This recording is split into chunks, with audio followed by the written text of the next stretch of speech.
الحمد لله وكفى وسلام على عباده الذين اصطفى خصوصا على أفضلهم وخاتم النبيين محمد الأمين وعلى آله وصحبه أجمعين. أما بعد فأعوذ بالله من الشيطان الرجيم. بسم الله الرحمن الرحيم. ولتكملوا العدة ولتكبروا الله على ما هداكم ولعلكم تشكرون. صدق الله مولانا العلي العظيم. وقال النبي صلى الله عليه وسلم إن لكل قوم عيدا وهذا عيدنا، أو كما قال عليه الصلاة والسلام. وصدق رسوله النبي الأمي الكريم. نحن على ذلك لمن الشاهدين والشاكرين والحمد لله رب العالمين. اللهم صل على سيدنا محمد وعلى آل سيدنا محمد وأصحابه وأزواجه وبارك وسلم. محترم بزرگوں اور دوستو، سب سے پہلے تو میں آپ سبھی سننے والوں کو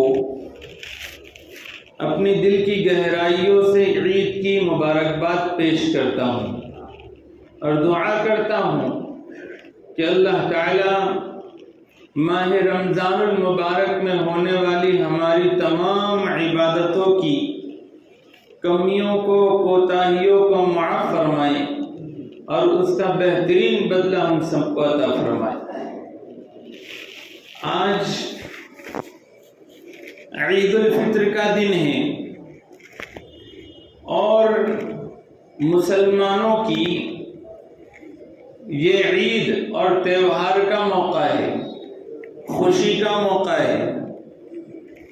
ہر مذہب اور قوم کے لیے ان کی کمیونٹی میں کچھ موقع ایسے ہوتے ہیں جس کو وہ تہوار کے طور پہ مناتے ہیں، جس میں وہ خوشیاں مناتے ہیں اور تھوڑا سا اپنے آپ کو آزاد بناتے ہیں. جس طرح سے ہر قوم کے لیے ایک عید اور تہوار ہوتی ہے، تو ایسے ہی مسلمانوں کے لیے سال میں دو عیدیں ہیں. ایک تو یہی عید ہے جس کو عید الفطر کہتے ہیں، اور دوسری عید ہے عید الاضحیٰ یعنی بقر عید. حضور پاک علیہ السلام جب مدینہ منورہ تشریف لائے تو آپ نے وہاں کے لوگوں کو دو طرح کی عید مناتے ہوئے اور تہوار مناتے ہوئے دیکھا، کھیل کود کرتے ہوئے دیکھا. تو آپ نے فرمایا کہ اللہ تعالیٰ نے تمہارے لیے اس سے بہتر دو دن عید کے عطا فرمائے ہیں، ایک عید الفطر اور ایک عید الاضحیٰ. جو عید ہوتی ہے، عید کے معنی ہے لوٹ کر آنے والی کیفیت، اور اصطلاح میں عید کہتے ہیں کہ رمضان المبارک کا مہینہ ریاضتوں کے ساتھ، عبادتوں کے ساتھ، مجاہدوں کے ساتھ گزارنے کے بعد انسان کی روح اور انسان کا اور مسلمان کا پورا کے پورا نیچر ایک دم سے تبدیل ہو کر پھر پہلے والی کیفیت پر آ جاتا ہے،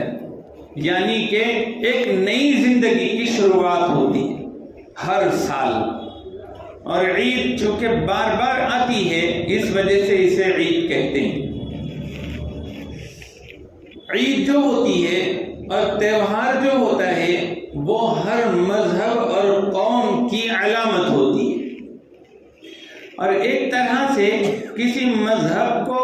اور کسی دین کو اگر دیکھنا ہو تو ان کے تہوار میں وہ جلوہ گر ہوتا ہے۔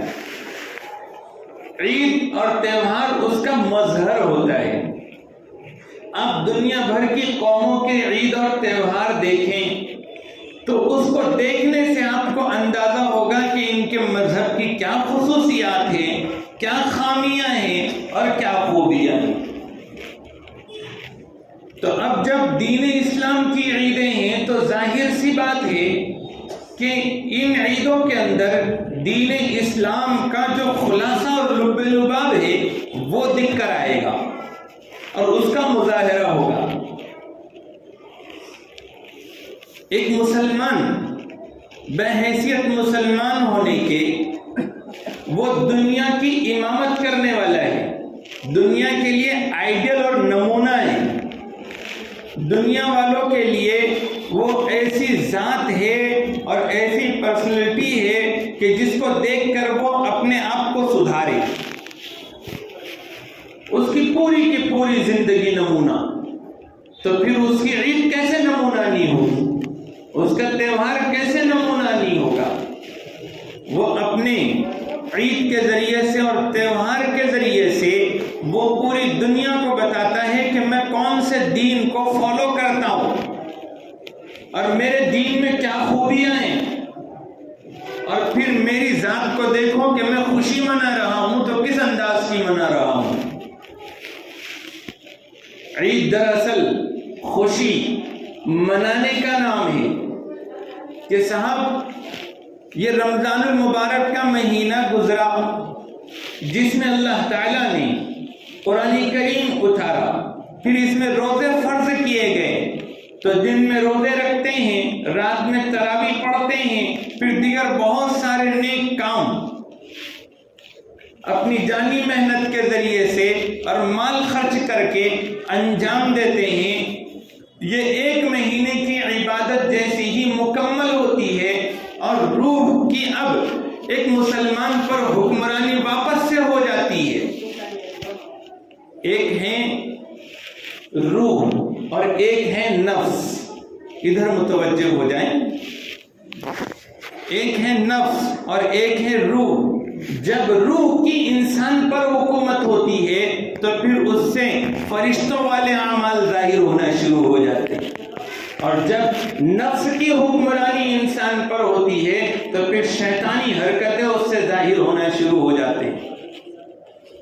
اور یہ رمضان المبارک کا مہینہ یہ مسلمانوں کو کی روحانیت کو مضبوط کرنے والا مہینہ ہے، تو جب ان کو روحانیت نصیب ہو جاتی ہے تو پھر اب ایک موقع رکھا گیا کہ جس میں اب وہ بہت خوش ہے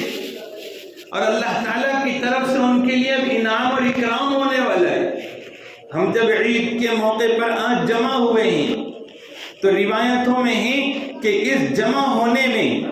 فرشتوں پر اللہ تعالیٰ فخر کرتے ہیں کہ دیکھو میرے بندے، اور پھر فرشتوں سے پوچھتے ہیں کہ میرے جو بندے ہیں، میری جو بندیاں ہیں، انہوں نے جب روزے رکھے ہیں، مزدوری کی ہے، تو ان کا بدلہ کیا ہے؟ تو فرشتے عرض کرتے ہیں کہ ان کا بدلہ ان کو دے دیا جائے۔ تو اللہ تعالیٰ پھر بندے جب جمع ہوتے ہیں عید کے موقع پر تو پھر اللہ تعالیٰ اعلان فرماتے ہیں، کیا کچھ نہیں ملتا عید کے موقع پر۔ ایک تو جو حاجتیں اور مرادیں مانگیں گے وہ پوری کر دی جاتی ہے، پھر جو گناہ ہیں ان گناہوں کو نیکیوں سے بدل دیا جاتا ہے، اس کے علاوہ مغفرت کر دی جاتی ہے، اور جب بندے اپنے گھروں کو عید کی نماز پڑھ کر واپس جاتے ہیں تو پھر وہ بخش بخشائے ہوتے ہیں، اور اللہ تعالیٰ کی طرف سے ان کے لیے وعدہ ہوتا ہے کہ تم جاؤ، اب میں تمہیں کافروں اور مجرموں کے سامنے رسوا نہیں کروں گا۔ یہ کوئی معمولی نام تھوڑی نہ ہے۔ تو پھر اس خوشی میں کہ اللہ تعالیٰ ہمیں انعام دے رہے ہیں ماہ رمضان المبارک کی عبادتوں کا، اور معافی مانگیں گے تو اللہ معاف بھی فرمانے والے ہیں، تو پھر اس خوشی میں مسلمان خوش ہو جاتا ہے، اور پھر پورے دنیا میں ایک دن ان کے لیے جو مقرر ہے 1 شوال المکرم کا، تو اس وقت میں عید الفطر کی نماز پڑھتے ہیں اور پھر اپنی خوشی کا اظہار کرتے ہیں۔ مسلمان جب عید کے موقع پر اپنی خوشی کا اظہار کرتا ہے تو اس کے خوشی کے اظہار کرنے سے اسلام کی نمائندگی ہوتی ہے۔ جیسے اسلام کا خلاصہ یہ ہے کہ بندے جتنے ہیں وہ سب کے سب بندے ہیں، اور سب سے بڑی ذات اگر کوئی ہے تو وہ اللہ کی ذات ہے، یعنی اللہ تعالیٰ کی کبریائی اور اللہ کی بڑائی، یہ دین اسلام کا امتیاز ہے کہ میں ہوں، آپ ہے، کوئی بھی ہو، سب کے سب بندے ہیں، اور صرف ایک اللہ کی ذات ہے جو بڑی ہے۔ تو جب عید کو آتے ہیں تو عید کو آتے وقت میں تکبیر تشریق، تکبیر کہتے ہوئے آتے ہیں، اور جب جاتے ہیں تو اللہ کی بڑائی کرتے ہوئے یہ مسلمان جاتے ہیں۔ دین اسلام کی ایک دوسری بڑی خصوصیت یہ ہے کہ یہ اللہ تعالیٰ کی بندگی سکھاتا ہے۔ خود رمضان المبارک کی جو عبادتیں ہیں وہ عبادتیں بندے کو عادی بناتی ہے، بندی کو عادی بناتی ہے کہ وہ اب اللہ تعالیٰ کے سامنے جھکے۔ 1 مہینے کی ٹریننگ دینے کے بعد مرد ہو یا عورت وہ ایسے مطیع اور فرمانبردار ہو جاتے ہیں کہ اب دنیا جہان والوں کے سامنے عیدگاہ پر نکل کر مرد حضرات اور خواتین اپنے گھروں میں رہتے ہوئے وہ اب اپنی بندگی کو اور اللہ تعالیٰ کے سامنے اپنے آپ کو مٹانے کو ایسا ظاہر کرتے ہیں کہ بھلا کون ظاہر کر سکتا ہے۔ روزانہ نماز کے لیے آواز لگائی جاتی تھی اذان کے ذریعے سے، تو اب یہ کہتا ہے اپنے عمل سے کہ عید کے دن اب اذان کی ضرورت نہیں ہے، اسی طرح سے وہ کہتا ہے کہ اقامت کی بھی ضرورت نہیں ہے، تو عید کی نماز میں نہ اذان ہے نہ اقامت ہے۔ پھر نہ ابھی تو ہم اپنے محلے کی مسجد میں جاتے تھے نماز کو، ہم تو اللہ کو خوش کرنے کے لیے اب عیدگاہ کی طرف جائیں گے، جنگل میں نکل کر اللہ کو راضی کریں گے۔ پھر جب جاتے ہیں تو جب نماز میں کھڑے رہتے ہیں تو ایسی دنیا سے بیزاری کہ صرف عام نمازوں میں تکبیر تحریمہ کے وقت ہاتھ اٹھایا کرتا تھا، اب ہر رکعت میں 3 مرتبہ زیادہ ہاتھ اٹھاتا ہے کہ نہ دنیا سے میں نے ہاتھ اٹھائی۔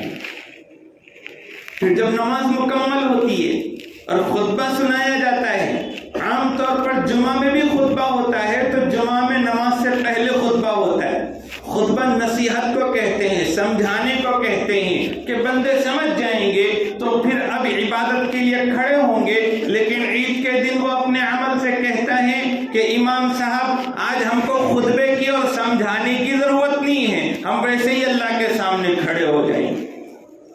پھر وہ جب نماز پڑھتا ہے تو نماز کے بعد خطبہ ہوتا ہے، تو خطبہ بھی دینا کوئی واجب نہیں، لیکن یہ ہمتن گوش ہے کہ سننا میرے لیے تو ضروری ہے، تو وہ خطبے کو پوری دلجمعی کے ساتھ سنتا ہے۔ مجمع زیادہ ہو اور آواز نہ آ رہی ہو تب بھی وہ خاموش رہتا ہے۔ یہ بندگی کا مظاہرہ وہ کرتا ہے عید کے موقع پر۔ خواتین بھی اپنے گھروں پر بندگی کا مظاہرہ کرتی ہے کہ ہمارے لیے جماعت کی نماز واجب نہیں ہے، اگر ہم بھی عیدگاہ جائیں گی اور پھر وہاں پر کھڑی ہوں گی تو آج کے اس فتنے کے دور میں فتنے کو ہوا دینے جیسی چیز ہوگی اور یہ ہمارے رب کو ناراض کرنے والی چیز ہو جائے گی، تو ہم وہاں پر اللہ کو ناراض کرنے والا چانس نہیں لے سکتی، ہم تو گھر میں ہی رہے گی۔ زیادہ ذوق اور شوق ہوگا تو 2 رکعت شکرانے کی نماز پڑھ لے گی۔ کہ بندگی جب دین اسلام کی امتیازی خصوصیت ہے تو مسلمان جب عید اور خوشی کا موقع ہوتا ہے تو اس میں وہ نماز پڑھ کر بندگی کا مظاہرہ کرتا ہے۔ اور پھر دین اسلام تو انسانیت والا دین ہے، مانوتا والا دین ہے، اور بھائی چارے والا دین ہے، غریبوں کا خیال کرنے والا دین ہے، سب کو اپنے اوپر ترجیح دینے والا دین ہے، دوسروں کی دلجوئی کرنے والا دین ہے۔ تو پھر جب عید کا موقع اور خوشی کا موقع مسلمان کا ہوتا ہے تو اللہ تعالیٰ اس کے لیے صدقہ فطر کو واجب فرما دیتے ہیں کہ عید کو آ رہا ہے تو غریبوں کا خیال رکھنا، ان کو صدقہ فطر دیتے ہوئے آنا، کوشش کرنا کہ تم اب یہ اپنی روح تمہاری بن گئی، تمہاری آتما بن گئی، تو پھر اب تمہاری جو عید ہوگی وہ عید ایسے لوگوں کی طرح سے نہیں ہوگی کہ جن کے اوپر شیطان سوار ہو، جن کے اوپر نفس سوار ہو، جن کو صرف اپنی خوشی کی پڑی ہو اور دوسروں کی خوشی کا کچھ بھی احساس نہ ہو، اور خود کی خوشی اور انجوائمنٹ کے لیے وہ دوسروں کی زندگی تنگ کیے ہوئے ہو اور دوسروں کو تکلیف پہنچانے میں ان کو زیادہ خوشی ہوتی ہو۔ تم ایسے نہیں ہو، تمہاری تو آتما بن چکی ہے، تمہاری روحانیت پروان چڑھ چکی ہے۔ اب تم عید کو آؤ تو اس انداز میں آؤ کہ غریبوں کا خیال کرتے ہوئے آؤ، تم دوسروں کی خوشی کا لحاظ کرو، کسی کو تکلیف مت پہنچاؤ۔ پھر عید کے دن بھر کسی کا دل دکھایا تھا تو اس سے معافی مانگی جاتی ہے، ملاقاتیں کی جاتی ہے، ایک دوسرے کی خیر خواہی کی جاتی ہے، ایک دوسرے کو اپنے گھروں میں بلا کر دعوت دی جاتی ہے۔ یہ ساری کی ساری چیزیں بتاتی ہے کہ دین اسلام کی حقیقت کیا ہے۔ دین اسلام چونکہ شائستگی اور پاکیزگی کا مذہب ہے تو اس کی عید میں بھی ایک شائستگی ہوتی ہے، ایک وقار ہوتا ہے، اور اس کے اندر ایک پاکیزگی ہوتی ہے کہ صبح جلدی اٹھو، غسل کرو، صفائی اختیار کرو اور زیب و زینت اختیار کرو، خوشبو لگاؤ، اچھے اور عمدہ کپڑے پہنو، اور ایک شان کے ساتھ، ایک وقار کے ساتھ اب تم عیدگاہ کی طرف آؤ، پھر عیدگاہ سے واپس جاؤ۔ یہ دین اسلام کا آئینہ ہے ہماری عید۔ یہ مسلمان جو عید مناتا ہے تو یہ عید منا کر وہ دوسری قوموں کو بتاتا ہے کہ تہوار اس کو کہتے ہیں، عید اور خوشی اس کو کہتے ہیں، اور اس طرح سے تم نے بھی خوشیاں منانی چاہیے۔ یہ عجیب بات ہے کہ کچھ نادان مسلمان یا پھر کچھ بے علم مسلمان جن کو عید کی حقیقت نہیں معلوم، تو وہ جب عید مناتے ہیں تو وہ دوسروں کی نقالی شروع کر دیتے ہیں۔ کبھی آپ نے ایسا دیکھا کہ امام صاحب مقتدیوں کے حساب سے رکوع کرتے ہو، امام صاحب مقتدیوں کے حساب سے سجدہ کرتے ہو؟ تو ایسا اگر ہوگا تو لوگ کہیں گے کہ امام صاحب تم ہی مقتدی بن جاؤ، دوسرے کسی کو امام بنا دو۔ مسلمان تو امام بن کر آئے تھے، انہوں نے دوسروں کو بتانا چاہیے کہ خوشیاں کیسے منائی جاتی۔ دین اسلام بے حیائی، برائی، گناہ اور یہ سارے ایسی چیزیں جس کے ذریعے سے انسان کی ذات بھی خراب ہو جاتی ہے اور پورا سماج بھی خراب ہو جاتا ہے، ایسی چیزوں سے روکنے کا کام کرتا ہے اسلام۔ تو ان کی عید بھی ایسی ہوتی ہے کہ دن بھر کوئی گناہ کا کام نہیں، کوئی بے حیائی کا کام نہیں، کوئی پارٹیاں اور فضول خرچی نہیں، اور کسی قسم کی ناچ گانے نہیں، کسی قسم کے مشاعرے نہیں، کسی قسم کے ہنگامے نہیں، کسی قسم کی چیخ پکار نہیں۔ دوسروں کا اتنا خیال کہ اپنے بچوں کا خیال، بیوی کا خیال، اپنے پڑوسیوں کا خیال، ماں باپ کا خیال اور دیگر رشتہ داروں کا خیال، اسی طرح سے نہ صرف مسلمانوں کا بلکہ غیر مسلموں کی بھی دلجوئی کا خیال۔ یہ دین اسلام کی نمایاں خصوصیات۔ اور ایک خاص بات کہ یہ عید ہر مسلمان کو ایک پیغام بھی دیتی ہے۔ ماہ رمضان المبارک اور یہ عید الفطر کہ رمضان المبارک کا مہینہ گزرا اور پھر عید کی نماز ہوئی، تو یہ عید کی نماز اور ماہ رمضان المبارک ایک ہر آنے والے عید کی نماز کو اور ہر رمضان کا مہینہ گزارنے والے کو ایک پیغام، عظیم پیغام دیتا ہے۔ کیا ہے وہ پیغام؟ وہ پیغام یہ ہے کہ یہ رمضان المبارک کا مہینہ جو گزرا ہے تو وہ اس لیے گزرا ہے تاکہ تمہاری زندگی اب رمضان والی زندگی گزرنے لگ جائے۔ کہ رمضان المبارک میں صبح سحری کے بعد جب اعلان ہو گیا یا ٹائم ختم ہو گیا تو اب اس کے بعد کھاتا نہیں ہے، پیتا نہیں ہے، اور پھر شام میں جب افطار کا وقت ہوتا ہے تو اس وقت میں کھاتا پیتا ہے یا بیوی سے تعلق قائم کرتا ہے، درمیان میں ساری چیزوں پر بریک لگا دیا گیا، یعنی اس کو کنٹرولنگ پاور دیا جا رہا ہے مسلمان۔ ایسی چیزیں جو سال بھر جائز تھی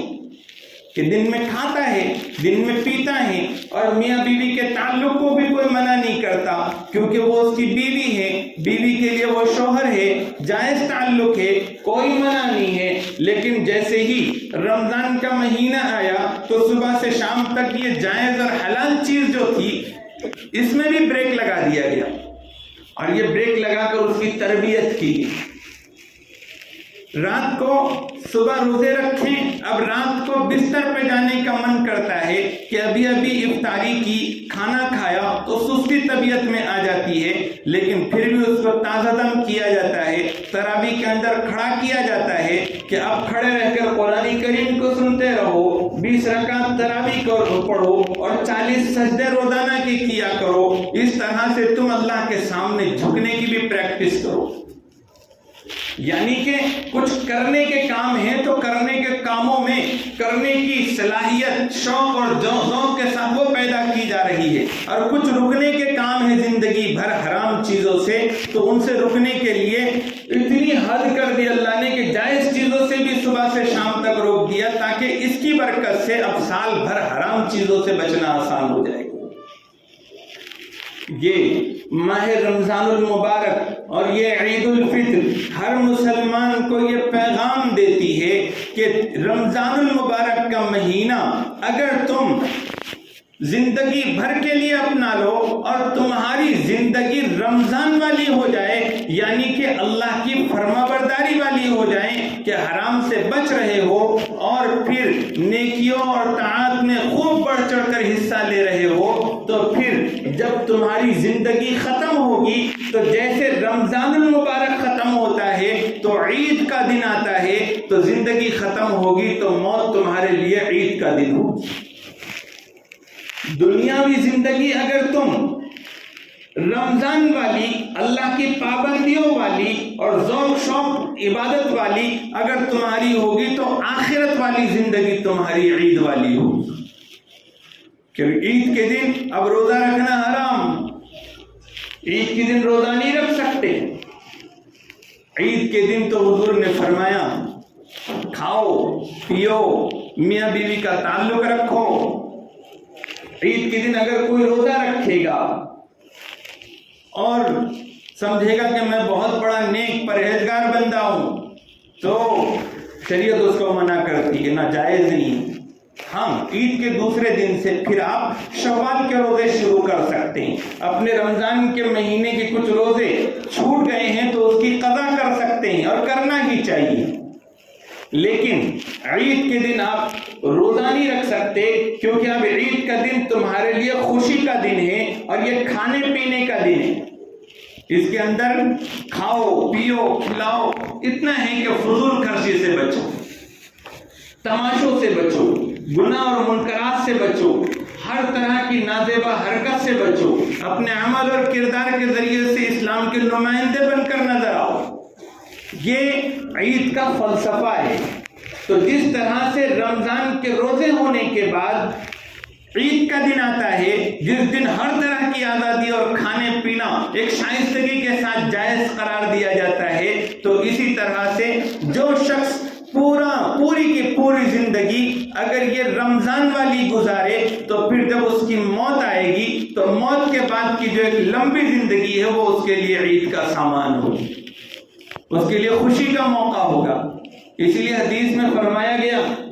للصائم فرحتان، کہ روزے دار کو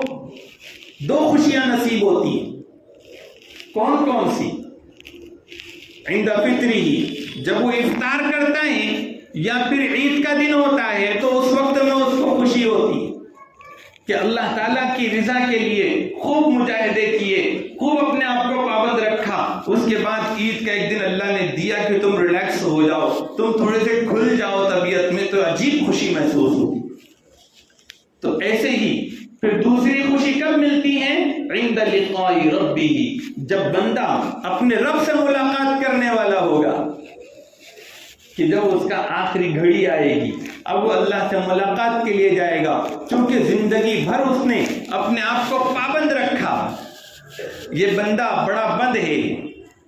یہ جب تک اس کے دم میں دم ہے یہ آزاد نہیں ہو سکتا، اب یہ ایک پابندی والی زندگی گزار رہا ہے۔ تو جیسے ہی اب اللہ تعالیٰ کی طرف سے بلاوا آئے گا اور پھر فرشتے ملاقات کے لیے آئیں گے، لے جانے کے لیے آئیں گے، تو اس وقت میں اس کو خوشی محسوس ہوگی، یہ اس کی عید کا دن ہوگا، خوشی کا دن ہوگا۔ رات ہی سے جب عید الفطر کی رات ہوتی ہے، چاند رات ہوتی ہے، تو رات ہی سے فرشتے زمین پر آ جاتے ہیں اور پھر خوشخبریاں سناتے ہیں۔ صبح صبح فرشتے گلی کوچوں میں کھڑے رہ کر مسلمانوں کا اکرام اور اعزاز کرتے ہیں۔ تو ایسے ہی نیک بندوں کو جب دنیا سے لے جایا جائے گا تو اس وقت میں بھی فرشتے اس کے اکرام کے لیے آئیں گے۔ تو یہ رمضان المبارک کے روزے اور یہ عید الفطر یہ جس چیز کا پیغام دیتی ہے، اس پیغام کو ہم نے اپنے پلو سے باندھ کر رکھنا چاہیے۔ رمضان کے روزے اس لیے ہیں تاکہ ہم زندگی بھر یا سال بھر آئندہ آنے والے رمضان تک کم سے کم اس کو بچائے، اس روحانیت کو، اور پھر ہم ہر حرام چیز سے بچنے والے بن جائیں، اور راتوں کا قیام، تراویح، نوافل، تہجد اور دیگر صدقہ خیرات کے ذریعے سے یہ صلاحیت اور روحانیت پیدا کرنا مقصود ہے کہ سال بھر کم سے کم ہم ایسے گزارے کہ ہم نیکیوں میں، چاہے وہ جانی عبادت ہو چاہے مالی عبادت ہو، اس میں ہم آگے بڑھ کر رہے۔ یہ رمضان المبارک کی برکتوں کو ہمیں سال بھر کے لیے کم سے کم محفوظ رکھنا چاہیے۔ اور یہ بھی آپ کو جو بتایا کہ ایک مسلمان کیسی عید مناتا ہے اور اسلام کی اس میں کیسی جھلک ہوتی ہے، یہ بھی مختصر میں بتانے کی میں نے کوشش کی۔ اس کے علاوہ بھی بہت ساری خوبیاں لیے ہوئے ہیں ہماری عید، لیکن اتنی باتیں بھی اگر ہمارے دل و دماغ میں بیٹھی رہی تو انشاءاللہ ہم ایک مثالی مسلمان بنیں گے، مثالی عید کا دن گزارنے والے بنیں گے، اور پھر ہمارے لیے یہ رمضان کے روزے صرف ایک موسمی عمل نہیں ہوگا، عید بھی ہمارا صرف موسمی کام نہیں ہوگا، بلکہ یہ عید اور رمضان ہماری زندگیوں پر اثر انداز ہوگا اور ہماری زندگیوں سے پھر دوسری قوموں پر اثر انداز ہوگا۔ اللہ تعالیٰ مجھے اور آپ کو کہنے سننے سے زیادہ عمل کی توفیق عطا فرمائے۔ وآخر دعوانا الحمدللہ رب العالمین۔ کھڑے ہو جائیے۔